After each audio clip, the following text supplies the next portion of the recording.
remember, whether a bot is made of new parts, old parts, or spare parts, you can shine no matter what you're made of. He's talking to me, Dad. He sure is, son.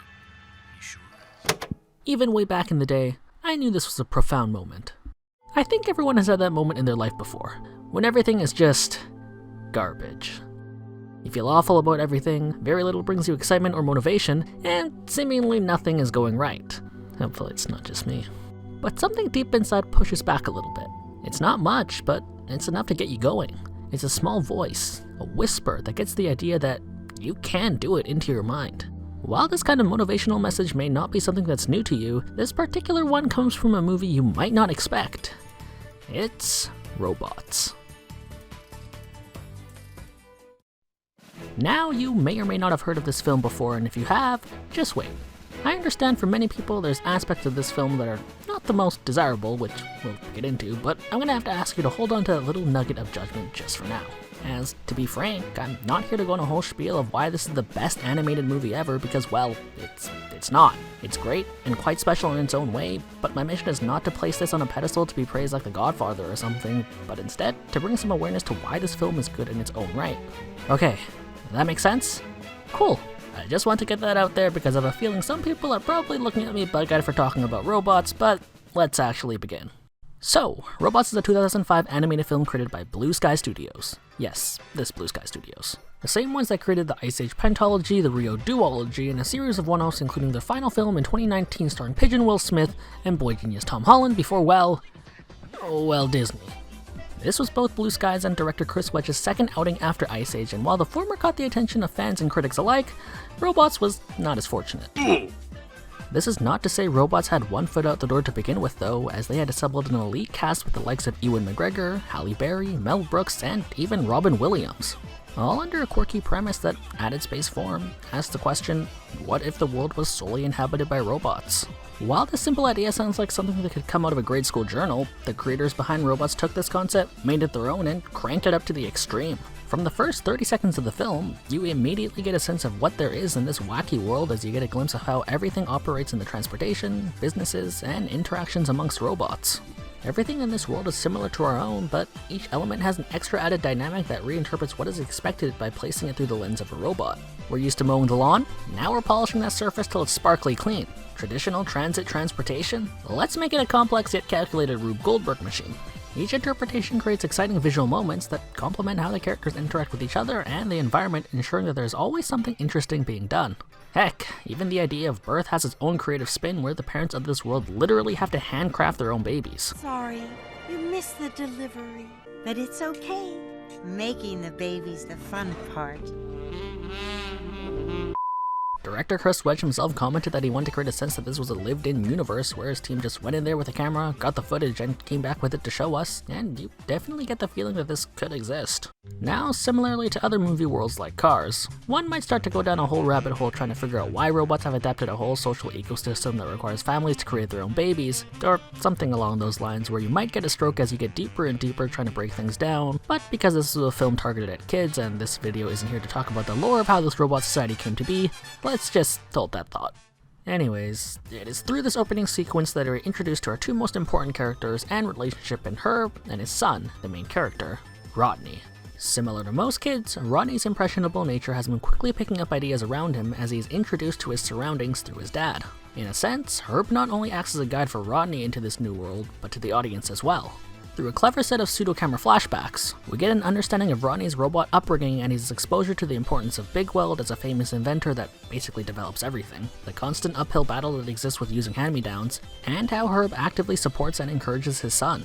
It's a nuanced section that displays the dynamics of growing up in a family and introduces Rodney and the audience to the central idea of the film in believing in yourself, and as well as the importance of having a positive self-image. Dad, Yeah?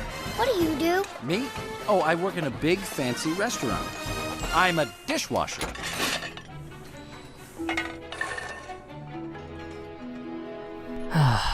If I had half the confidence and charisma of Herb, I'd be set for life. Fast forward to a graduation ceremony and a botched invention showcase capped off with a heartfelt goodbye, and the first act is finished.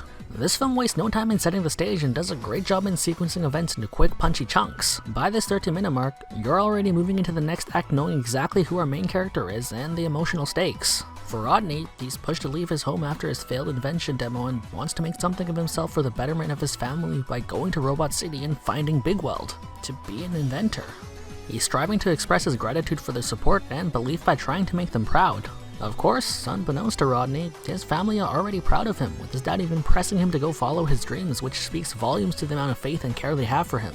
Everything presented here is snappy and fast, but it doesn't feel rushed in a way where you feel like you're getting whiplash as you try to keep up with the story. It's a balance of quick scenes mixed in with slower emotional ones. The great thing here is that this delicate combination of comedy, world-building reinterpretation, and character interactions continue to persist throughout the runtime. I say this now as I honestly believe that this first 13-minute act does a great job in embodying what this film is about, and anyone could watch to see what I mean. In most cases, if you haven't watched Robots, I think you can stop the video right here, as watching those 13 minutes alone can let you decide if it's right for you.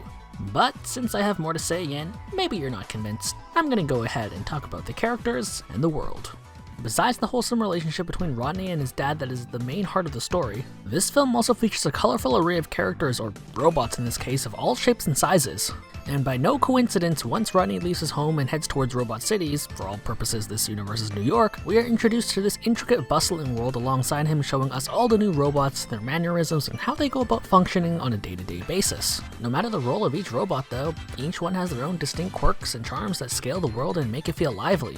There are robots selling watches, getting screwed, and ones that are literally self-promoting telephones. Your father loves you very much.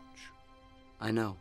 With our friends and family plan, you can talk to him 500 minutes a month, free nights and... To a certain extent, it almost feels like they had too many ideas, so even though each robot have their moment when they're on the screen, the abundance of characters means that some of the primary cast aren't as fleshed out as everyone else. One example of this is in the gang that Rodney meets in the Rusties, where some individuals get the all-star treatment of one-liners, screen time, and development, and others are just... they're there. They're non-offensive, they have their moments, but they kind of fall into the background and you kind of forget about them when you're being entertained by some of the more engaging robots. And there are definitely some engaging and funny ones. While Rodney is our main protagonist that carries the emotional weight of the story, he's definitely not the most hilarity-inducing character, even though he does have some great comedic timing. Crank, the idol of millions is gone and no one seems to care. There should be an angry mob out there. What the... This is completely fine, however, as he isn't meant to fill that role completely, and everyone around him does a great job in supporting that aspect of the film. To start off, Robin Williams' character of Fender is nothing short of just pure, weird, comedic excellence. Now, acting as the first robot Rodney meets in the big city who later becomes more or less his best friend, he is 75% the voice of situational humor, 25% the voice of compassion, and definitely 100% just completely off the walls. These percentages aren't really realistic by any stretch of the imagination statistically, but Fender is definitely a riot to watch. That much I can guarantee. Now, there are definitely some low-hanging fruit that he and a lot of other characters stray into, which I will get into, but no matter when he's on screen though, Fender's always doing something different than the last, whether that be through his body language via the animation, or his voice delivery, which makes every second of watching him a surprise and joy. This of course has to be greatly accredited to Robin Williams' performance, who does a brilliant job in channeling his chaotic energy into the character. You probably could have already guessed Robin Williams would be bringing some magic into this film, but there are still some other heavy hitters as well. As I mentioned before, there are a lot of colorful robots in this film, and funnily enough, some of the most colorful ones actually don't have any color at all. In fact, the two big baddies in this story are both robots that technically don't have any color besides rust brown and shiny silver. Where they lack in color grade value though, they make up for in their powerful presence. For some quick context, these two robots in Ratchet and Madame Gasket, a wonderful mother-son duo, are the main villains of this film that are aiming to eliminate all spare parts / out modes. Basically, our version of when a software, or in this case robot, doesn't have any support anymore. And in place of these spare parts, only sell upgrades, people, upgrades. That's how we make the dough. When Ronnie tries to find Big Weld once he reaches Robot City, he realizes that it's actually Ratchet who's now the head of Big Weld's company and is pushing forth these new plans in his absence. This of course is the exact opposite philosophy of Big Weld, as Ratchet doesn't care about the individual robot themselves or who they are, but only wants to gain a profit from creating products. It's basically how certain companies in real life release new versions of products that don't have many changes but look shiny and cool and cost a lot. Was that a bit on the nose? Well, clearly the filmmakers didn't think so. Anyways, on their tyrannical mission to, as Ratchet puts it, Let's get down to the business of sucking every loose penny out of Mr. and Mrs. Average Knucklehead.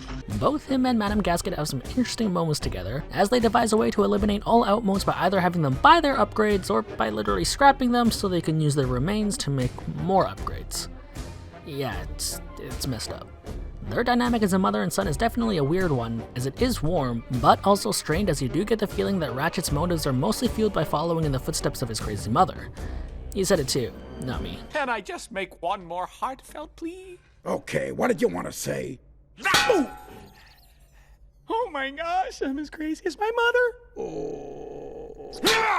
Besides acting as a parallel to Rodney and Herb's less abusive relationship, it also shows how one's upbringing during their youth can shape ideals. In that Rodney's genuine familial support helped turn him into a kind-hearted robot that cares for those around him, while Ratchet's allegedly questionable parenting from his mother that we can only really infer on has resulted in him being more or less of a megalomaniac. I mean, they have their own father locked up too, so it's a bit of a messy family over there in Robot City. Now, even though Ratchet and Madame Gasket are for all intents purposes big old pieces of scrap, they both do a great job in being a real and threatening obstacle that Rodney has to overcome. With Big Weld MIA and Outwoods on the street literally falling apart, he takes it upon himself to try and make a difference and fix everyone.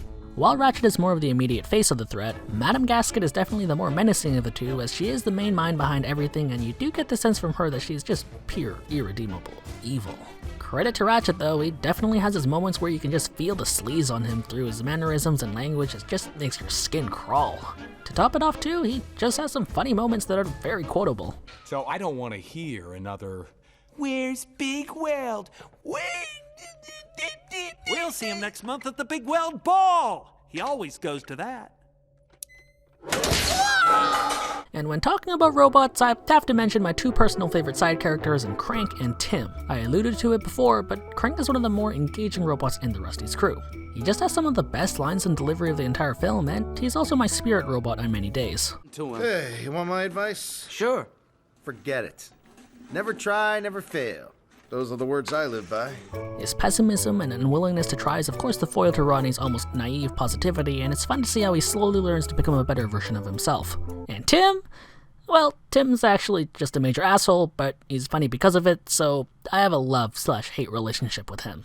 Besides these robots in particular, there are a lot of other characters who deserve mentions in their own right, especially a lot of the other side robots, but I think I'll leave that for you to discover on your own because I would be here for a while listing them all out, and what I'm about to bring up is something I've been waiting to talk about for a while now. So I've held off talking about the animation for a while, as a part of me just wanted to communicate that through showing these clips, and because spectacle isn't always the selling point for a film. But I think I have to start pointing it out now though, as it would be criminal for me to not do so. As a reminder, this film came out in 2005, the same year as movies like Hoodwinked, Chicken Little, and Madagascar. Of course, each film has its own set of values, but it's somewhat crazy to look back at these films in comparison, as Robots is the only one that really holds up visually. Part of this is due to the nature of the film, as Robots mainly uses metal, which does have its benefits for rendering versus fur and skin simulations, which are harder to emulate, but man, do they really nail it. From the way that light bounces off the surfaces, to how reflections capture the movement of objects, and even how liquids have varying transparencies on the metal, everything is just gorgeous. This could have easily been an animation disaster, as the robots could have looked like dull-colored shapes, but there was great care placed in texturing every small detail, from scratches, rust marks, and everything in between to make the world feel lived in. Not everything can be shiny unless there's, of course, Upgrades, people, upgrade! but that's not how the world is. Upon researching for this video, it became apparent to me that the creators not only use the look of materials to differentiate standing within the society, but also as a way to differentiate the ages these robots came to be. As in, Madame Gasket is likely from an industrial period with her aged metal and steam-powered core, while most of the gang is part of the combustion age that embraces more color and parts akin to those in the mid-20th century. This attention to detail and world building makes this universe all the more expansive and real, so kudos to the creators there. The environment itself is also lively, as there is good dynamic lighting and shadows that really set the atmosphere of each area. Besides just the raw appearance of everything, the actual animation of the characters are just filled with energy and personality.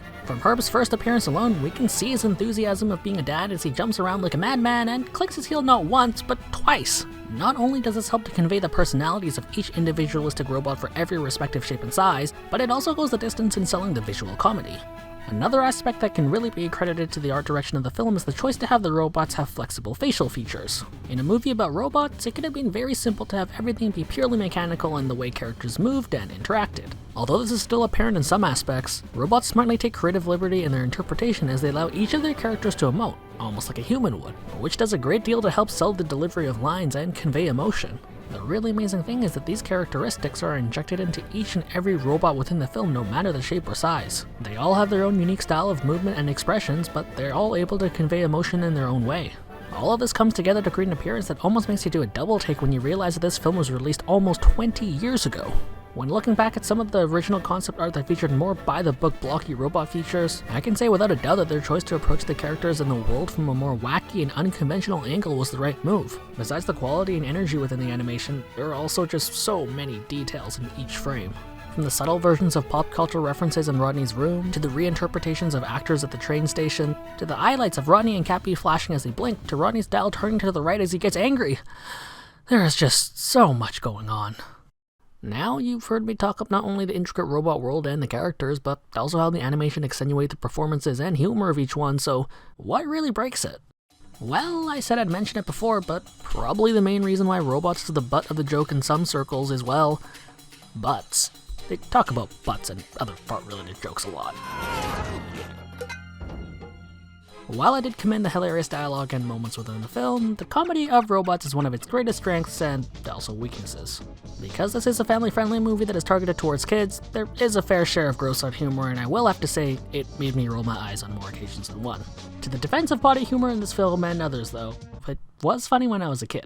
And even though a lot of butt jokes aren't ideal, at its simplest level, family movies are meant for kids, and in such films there are going to be jokes that play towards the immature side in humans, which kids have a lot of. As adults, just because we're older though, it doesn't mean we can't appreciate a few butt jokes. To reiterate, however, there is a decent amount, but the gross out and immature humor doesn't consume the movie, and that's not a line that all films can walk. For instance, in Shrek 3, we have intense baby gross out humor as Shrek dreams of babies puking on him and him standing up naked because he's, well, scared of what it means to be a dad. Yeah, I don't know. If you look at robots though, there's this one scene where Fender tries to lighten up the moon by making armpit fart noises, but Ronnie is reluctant to join in. This was his first day in Robot City and it had gone about as bad as it could have. He didn't find Bigwell, got kicked out, and was made a complete fool. It is only through opening up and having a heart-to-heart exchange that Ronnie feels closer to Fender and does the armpit gesture himself to show that he does appreciate him listening as a friend. This then encourages the rest of the gang to join in as they all bond over the action, and then it kinda gets overboard, and this whole example is kind of an exaggeration, but you get the idea. There is a time and place for some immature humor. The best kind of family movies are ones that can not only entice the kids, but also bring in the adults as well through their use of humor, dialogue, visuals, and overall message. Speaking of the message, now I've gone on for the past bit about everything surrounding robots that elevates the story and deflates it. But in the end, everything from the quirky characters and the beautiful animation would all be meaningless if the heart of it all wasn't strong. And by golly though, is it strong. As I've already mentioned, the core of the story is the relationship between Rodney and his dad Herb, and by extension, the simple phrase that kid Rodney heard in, "You can shine no matter what you're made of." Remember how I said that this was all set up in the first 13 minutes? Well, I really did mean that, because everything that comes up after is built on top of this and serves to be a test for Rodney's resiliency and the takeaways he got from that first act. It is throughout this opening sequence that we are shown Rodney's upbringing and the ups and downs it brought. Even though it wasn't the most optimal childhood with less than perfect hand-me-downs, it was his family's support and belief that provided Rodney with a space to grow. The key thing from everything though is this unwavering belief, especially coming from Herb. I had previously just referenced this sequence as the botched invention scene, but I'm going to dive into it a bit more as I believe it perfectly captures the dynamic between father and son. Here, Rodney is trying to get Herb to test out his invention called Wonderbot that would help him do his job faster, but you can tell from his reaction and dialogue that this probably isn't the first time he's tried it, even asking if he's worked all the kinks out of it yet. You definitely get the sense that Rodney's probably fucked up a lot of times. Despite Herb's apprehension, he still decides to go along with it, and when it finally does work, it's pure jubilation and also a lot of relief. Credit goes right back to the choice of using flexible facial features, as you really can feel the joy, pride, and excitement between Rodney and Herb. Topped off with a banging track that is aptly named Shine, and it's hard to not be drawn in as you can understand how big of a moment this is for both of them. The most amazing thing here though is when Wonderbot goes haywire after his boss enters the kitchen, hence creating a botched invention scene, Herb actually stands up for his son as he even praises him in front of his boss. After witnessing this display of affection, Mr. Gunk is taken aback by this and accepts his apology and, yeah, no, this isn't what happens. He actually just chews both of them out and calls Rodney a hand-me-down son of a dishwasher, and that's all you'll ever be. Ouch. It is from this encounter that pushes Rodney to leave for Robot City and try to make something for himself, and this is where the heartfelt goodbye takes place. Despite how everything went down, and what was said though, with even Rodney's mom not agreeing with his decision to leave, more for motherly safety concerns than anything. It is Herb that encourages him to follow his dreams as he expresses his belief in him. Call me sappy, but it's an intimate moment where Herb passes down his own experience and gives Rodney the one thing he didn't have when he was younger, the backing belief that gives one confidence to move forward. And this is what carries Rodney to do what he does, because once he reaches Robot City, the only thing that he hears from practically everyone is how he can't do it. He can't be an inventor, he can't fix the outmones, and he can't beat Ratchet. Even Big Weld, his hero, the one that he's looked up to all this time, had lost hope. Despite everything that Rodney had fought up for up to that point, hearing those defeated words from the one he looked up to was the nail in the coffin. But of course, our Lord and Savior Herb comes in again and passes on to Rodney one more time a final bit of confidence and wisdom. What's wrong, son? It's not how we thought it was, Dad. It's not... I can't... I see. I'm really sorry I let you down. No. You could never let me down, Rodney. Listen, I know it isn't easy, Rodney, but a dream that you don't fight for can haunt you for the rest of your life. Yeah, Dad. It's up to you, son. In this moment of vulnerability that emerged after Rodney's failure, Herb does what he has always done in supporting his son and passes on his insight as he ultimately leaves Rodney with the final choice of how he wants to proceed. Luckily, Rodney doesn't take Cranks or anyone else's past negative advice and chooses to move forward with the belief that he can do it and face Ratchet. Fast forward to a final fight with all the robots that Rodney had held previously, which I can only imagine was the inspiration for the portal scene in Endgame, and one last final dance number that really shows that this was a mid-2000s film, and it's over. Looking back, this turning point at the station that motivates the story to his last scene is a beautiful moment and showcases the importance once again of belief and support. As at the end of the day, it doesn't matter who you are or what others might say. As long as there is one person that believes in you, and even if that person is yourself, you can shine, no matter what you're made of. So, this is Robots. There's definitely a lot I talked about, and a lot I didn't get to talk about, like the awesome original soundtrack and songs, but everything I've said is true. It's definitely not the best animated film, as it's held back by some of its more grotesque humor, not every robot is fully realized, and despite the praise I gave for the train station moment, parts of the ending in relation to some characters do feel a bit rushed. But the good is still very good. The heart of the story is strong, the innovative and imaginative world is brought to life with great performances and animation that still holds up to this day, and at its core, there's a message that can resonate with everyone no matter who you are. Robots may not be the perfect film, but it certainly deserves more attention and credit for all the things it does right. So the next chance you get, watch some Robots.